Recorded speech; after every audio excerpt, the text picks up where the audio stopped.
நண்பர்களே, நீங்கள் தவறு செய்துவிட்டு அதை நினைத்து மனம் வருந்தியதுண்டா? தேவனிடம் மன்னிப்பு கேட்டிருக்கிறீர்களா? மன்னிப்பு கேட்டால் தேவன் மன்னிப்பாரா? இன்று அதற்கு பதில் சொல்லும் வகையில் இயேசு சொன்ன ஒரு உவமையை இந்த கதையில் பார்க்கலாம். Mini Bible Joy. ஒரு கிராமத்தில் ஒரு நல்ல மனமுடைய தந்தையும் அவருடைய 2 மகன்களும் இருந்தார்கள். அந்த தந்தை தன் மகன்களை மிகவும் நேசித்தார். ஒரு நாள் இளைய மகன் தந்தையிடம் வந்து, அப்பா, எனக்கு உரிய சொத்து பங்கை இப்போதே அளிக்க வேண்டும் என்று சொன்னான். தந்தை மனம் வருந்தினாலும் அவன் கேட்டதை மறுக்கவில்லை. அவனுக்குரிய பங்கை அவனுக்கு அளித்தார். அதை எடுத்துக்கொண்டு அவன் தன் வீட்டை விட்டு தூரமான நாட்டிற்கு சென்றான். அங்கே சென்றபின் அவன் சந்தோஷமாக வாழத் தொடங்கினான். இது அருமை. பணம் இருந்ததால் அவன் விரும்பியபடி வாழ்ந்தான். இந்த கொண்டாட்டம். ஆனால் அவன் தனது பணம் அனைத்தையும் வீணாகச் செலவிட்டான். சில நாட்களில் அவனிடம் ஒன்றும் இல்லாமல் போனது. அதே நேரத்தில் அந்த நாட்டில் பஞ்சம் ஏற்பட்டது. அவனுடைய பணம் முழுவதும் தீர்ந்துவிட்டது. அவன் மிகவும் துன்பப்பட்டான்.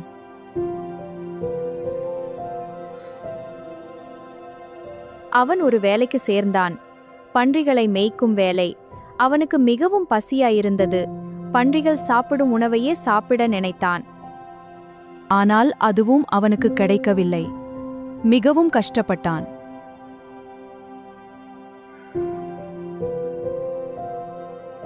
அப்போது அவன் யோசித்தான், என் தந்தையின் வீட்டில் வேலைக்காரர்களுக்கு கூட போதுமான உணவு உள்ளது.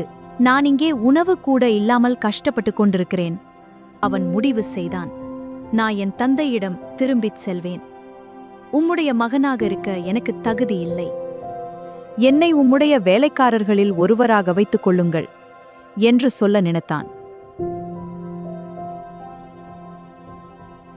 அவன் உடனே எழுந்து அப்பாவை பார்க்க புறப்பட்டான்.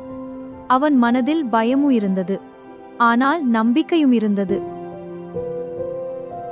அவன் இன்னும் தூரத்தில் இருந்த போதே தந்தை அவனை கண்டார்.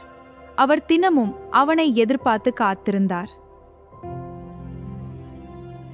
தந்தை உடனே ஓடி வந்து அவனை அணைத்துக் கொண்டார். அவனை முத்தமிட்டார்.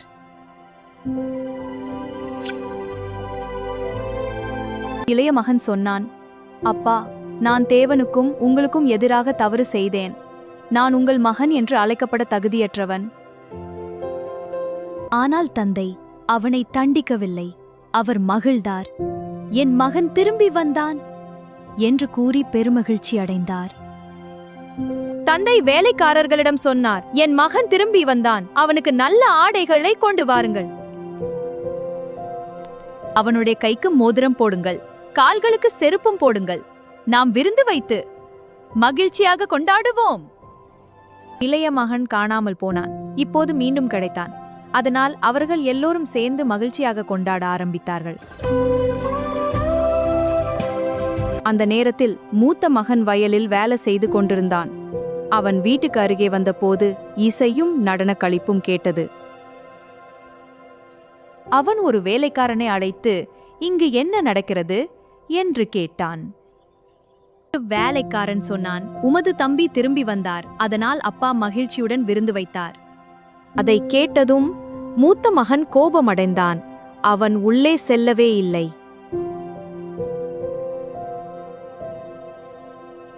அப்பா வெளியே வந்து அவனை அன்புடன் அழைத்தார். அப்பா மெதுவாக சொன்னார், மகனே, நீ எப்போதும் என்னோடு இருக்கிறாய். என்னிடம் உள்ள எல்லாமும் உன்னுடையதே.